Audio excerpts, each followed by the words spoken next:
it on Friday was the first day of spring, and it doesn't feel very spring-like. I don't know. Maybe I haven't adjusted to being in the Southwest yet.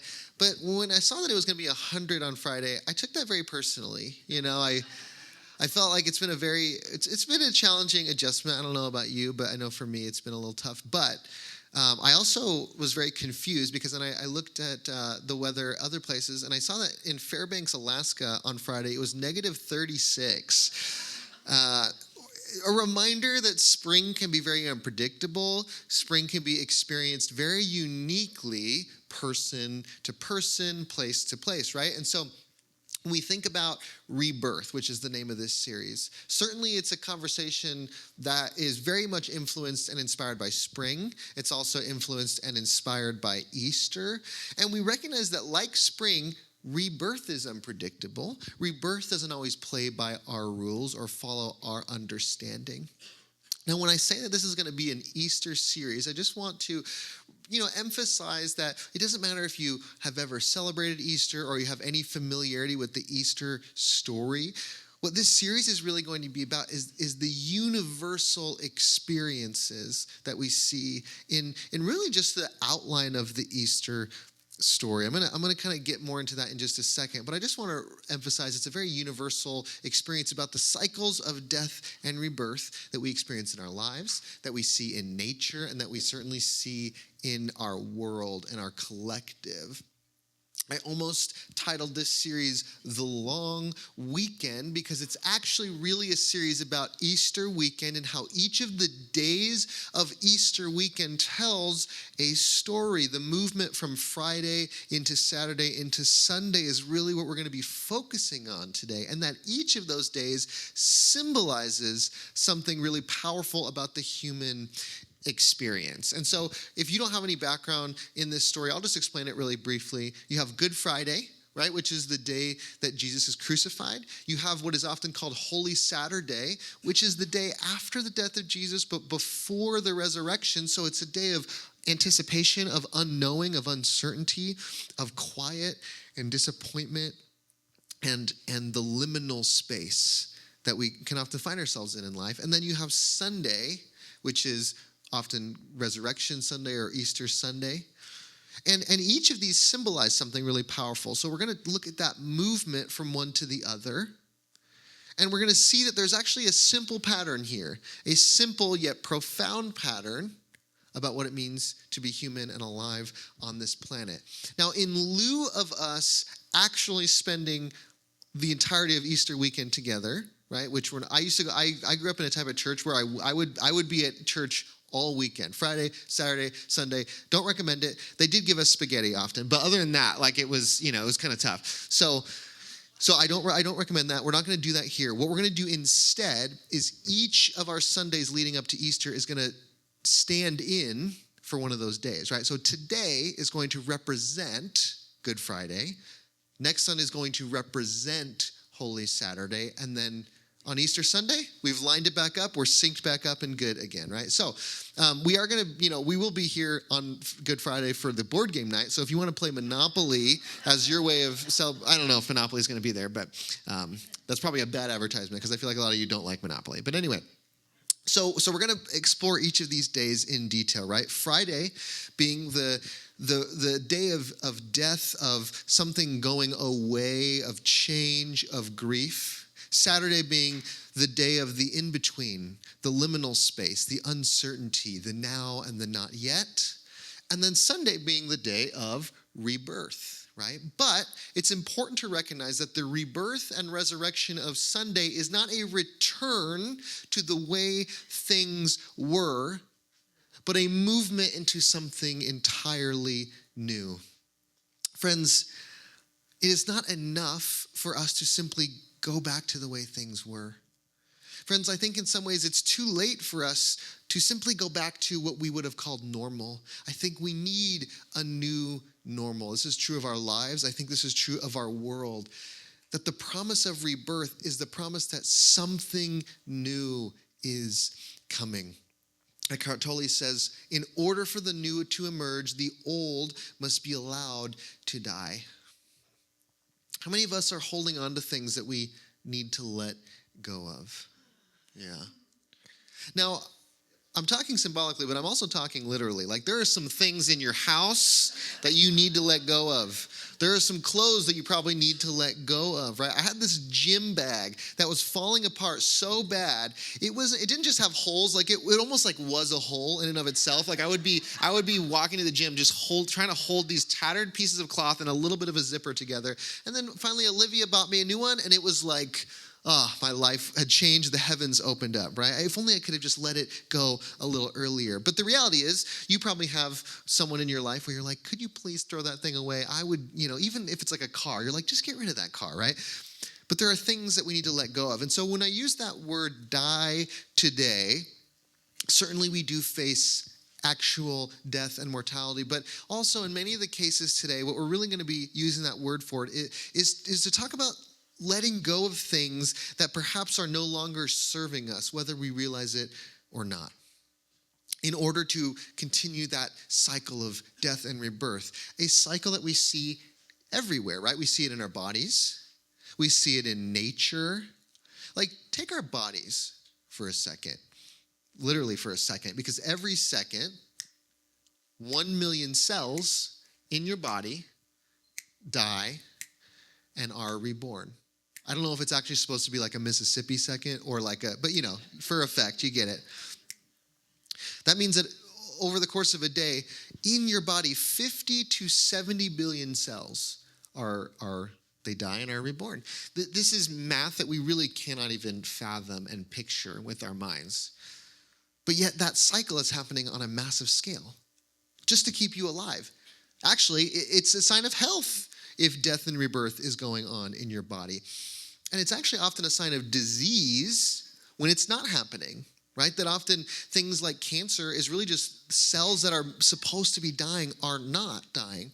And so we recognize in some sense that whether literally or metaphorically, there is a deep health to letting go of that which needs to be let go of in order for something new to be able to arise in its place, right? We see this all over. We even see this in television, right? Like, there's TV shows that probably should just go away by now. You know what I'm talking about? Like, I don't know, this might shock you, but Grey's Anatomy is on season 22. Like, people, I know, I've upset people at both services, but, I have to, let's have an honest conversation. But those of you who maybe are any plant moms and dads out there, you take care of, right? So you directly connected to the cycles of nature, right? In caring for a plant, we can see, if we just look at plants, if we just look outside, if we look at the springtime, we see that death and rebirth is a constant in nature. Nature is full of illustrations of this truth. One of my new favorite illustrations of death and rebirth showing up in nature is the idea of a nurse log. See, on the left of this picture, you have a tree that was once alive. Now it has died, it has fallen, and yet in its husk, in its logness, it is able to be the platform of life and health and growth for new organisms, for other plants and animals. Sometimes a tree dies and other trees are able to grow on top of it and are supported by it and are nourished by it. This is a beautiful aspect of our cyclical system of nature. You can think of it how you wish, right? You call it creation, life, reality, call it nature. But one thing that seems to be true is when we look out at our world, we see that change and renewal are almost like the engine of life itself. That without change, things would break down, right? Just like if you never changed the oil in your car, it would probably break down. And I'm speaking to myself right now as someone who delays oil changes. I take that sticker that says the amount of miles you need to, with your next oil change, and I treat that often as a very loose suggestion. So I'm speaking to myself today. Get your oil change. And maybe you're out there and you're like, yeah, I need to do that too. But it's a remembrance that change is part of health. Now, what does this mean for us, though? What does this mean for us as human beings who do face these changes, sometimes in the form of actual death, right? Like sometimes we do face the mortality of our loved ones, and of course we all must face our own mortality, but often this shows up in what I would consider lowercase d deaths, meaning changes that we go through, things we let go of, shifts in our identity, maybe sometimes the death of dreams or the death of relationships. And no doubt, these things, these deaths, are some of the most difficult things we go through as human beings, some of the hardest things we will ever face. And so I do not want to gloss over this part of the experience in order to get to rebirth, right? We don't just move through death as something that needs to be gotten through on the way to rebirth. Because if we just go straight to rebirth, I think it's not very humane and very loving. Like if you have someone in your life who's suffering and who's grieving, to simply say, oh, it's all going to be okay because look at what's going to happen on the other side, I think misses so much of what they might be needing from you in that moment. This is why we're taking a whole Sunday to stop and to pause at Good Friday, right? So today, the invitation is, can we engage with the grief? Can we engage with the pain, not as something to be moved, not as something just to simply be gotten through, right? But something to be intentionally moved through as an essential part of the rebirth process, something to be engaged with and treated as a necessity. As Rabbi Earl Grollman says, grief is not a disorder, a disease, or a sign of weakness. It is an emotional, physical, and spiritual necessity, right? In all the ways that it finds us in our lives, in our world, in our collective consciousness. It's a process to be moved through. And one of the most popular conceptualizations of this process was Elizabeth Kubler-Ross's 5 stages of grief, right? She labeled these stages as denial, anger, bargaining, depression, and acceptance. Now, it's not always, of course, linear. It doesn't always follow this, neat path. But we do recognize that we kind of go through this process that can be difficult.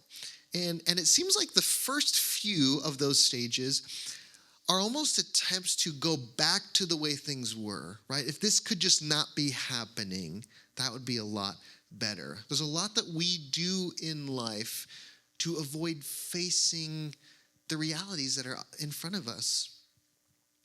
I have a dog who I'm so, we love our dog so much, and thankfully she's very healthy, but she's kind of like a high maintenance dog, which means that we have a lot of costly vet visits. Anyone else in this situation, right? So like if I ever notice anything even slightly wrong with her, my whole body is like, like here comes a $500 vet bill coming up pretty soon. And so I go through these stages of grief every time I see her like licking her paw extra long. I'm like, something bad's happening. I go into denial. I'm like, no, she's fine. She's a wild animal. She was meant to take care of herself. She knows how to heal herself, whatever. And I go through all these stages, and then I finally have to accept, okay, it's time to take her to the vet. But it's like we resist what's in front of us. I do the same thing when the check engine light on my car comes on, right? I'm like, no. If I drive really slowly, maybe it'll go away. Maybe it'll go off, right? Obviously, I have this resistance to big bills I have to pay, apparently. But the reality is that it's not until we get to the acceptance phase of any process that we can move into the possibility of rebirth. Otherwise, we are trying to go back to what was. So the question is, with whatever you're facing, whatever's in front of you today, can you accept it or are you resisting? Is there something in your life that isn't serving you anymore, whether or not you're able to fully realize it? And can we accept that, or are we trying to go back to an earlier time, an earlier place? Sometimes it's really hard for us to accept that something might be dying in our lives.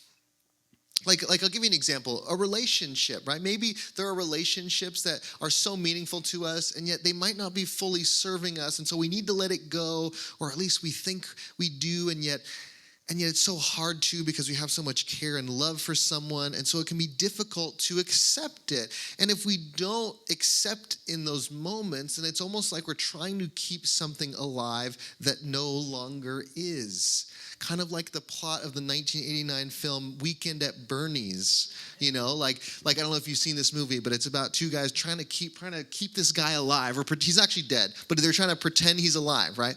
And somehow this plot worked well enough that they were able to make a sequel of this movie, right? So they were able to keep this. The jig was not up for a long time.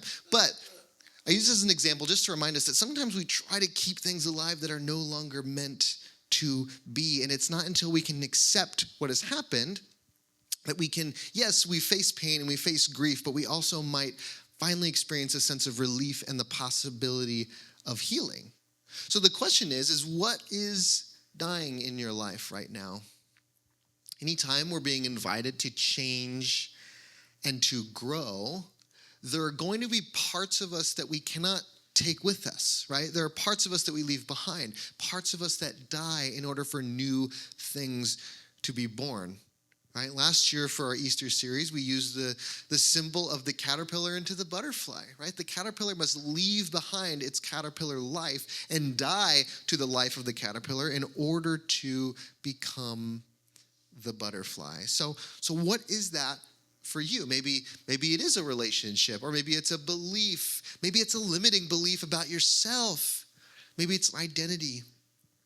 I know for many of us in this room, who have gone through a spiritual journey, a journey of evolving and expanding your outlook, that there has been a lot of moments where something died, or you let go of a belief, or you let go of one way of seeing the world in order to make space for something bigger, for something more. And I know for most of us, we'd say, yeah, these are probably some of the hardest moments and also some of the most fruitful. As Seneca, the Roman philosopher, said, every new beginning comes from some other beginning's end. Or if you're Gen X and below, you might know this from the song Closing Time, right? No? Anyone? Every new beginning comes from some other beginning's end. Closing time. Okay. Anyway, I don't know. That was some of you got that. But it came from a Roman philosopher first. Would you believe it? I mean, I guess it's a truly timeless idea that anytime something is born, it is the death of something else, right? So here's a question I have for us. Here's a perspective that I want to invite us into. What are some ends that we've faced in our lives that we can now look back and recognize were also new beginnings? See, Good Friday was not called Good Friday on the day that it was happening, right? No one was actually calling it good in the moment. It was only called Good Friday in hindsight, when the whole story had revealed itself. And so the question I have for us is, are there Fridays that we've experienced in our lives that we can only call good looking back?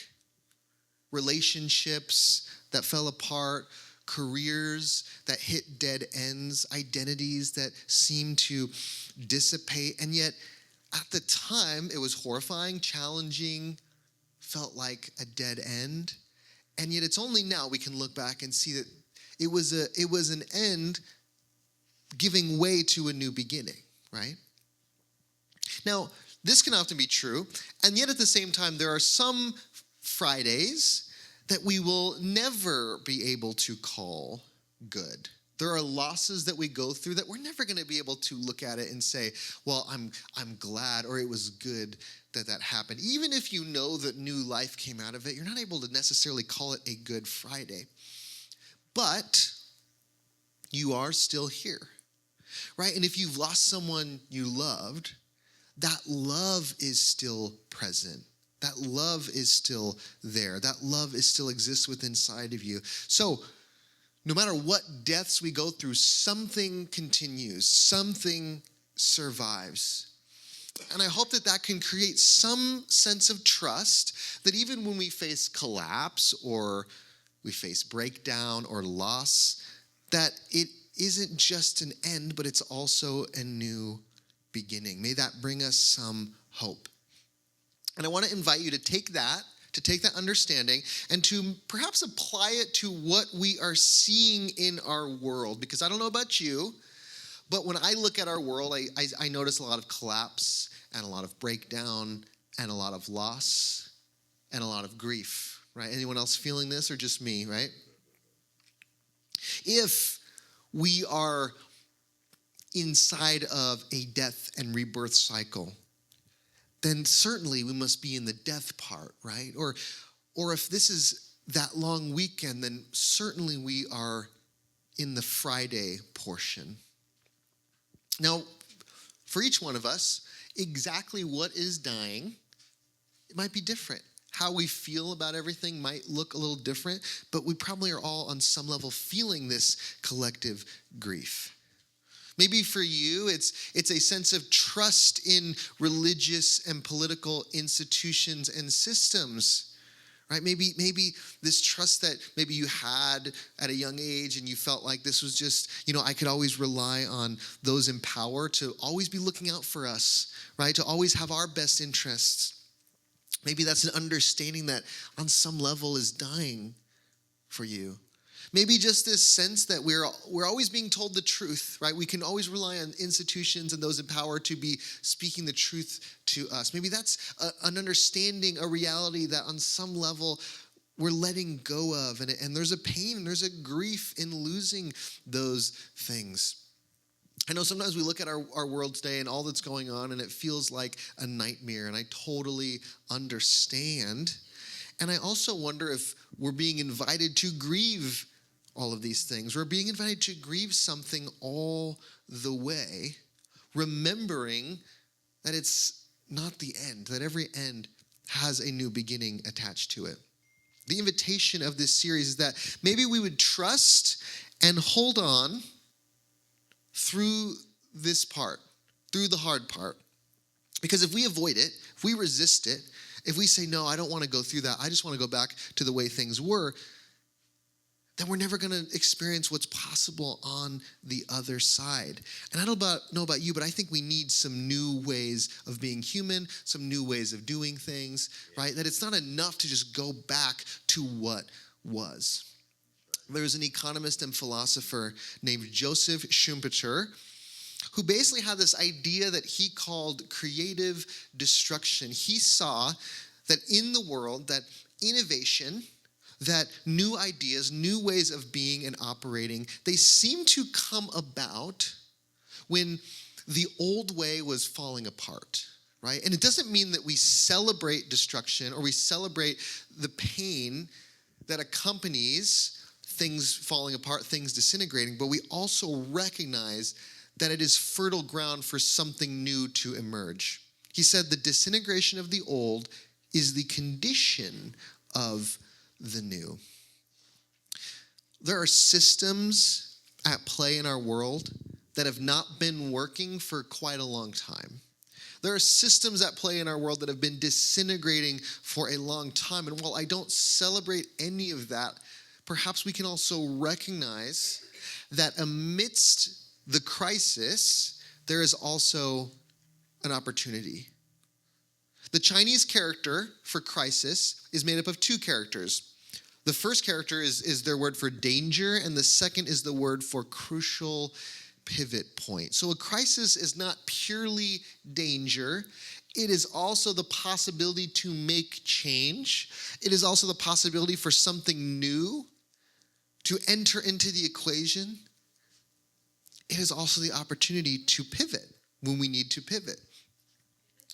And sometimes it takes a crisis, says Brene Brown, sometimes it takes a crisis to shake us out of complacency and force us to confront what is no longer working. We don't celebrate the crisis, but we do recognize that there is a strong connection between crises and awakenings. That whether it's in our own lives and it takes something like a crisis to wake us up, or whether it's the planet and it takes these larger crises converging for us all to wake up and to force ourselves to confront what is no longer working. I know we need to do that, right? There are things we must confront. So while we don't celebrate a tree falling, we do recognize that a nurse log may rise up in its place and give life to something new.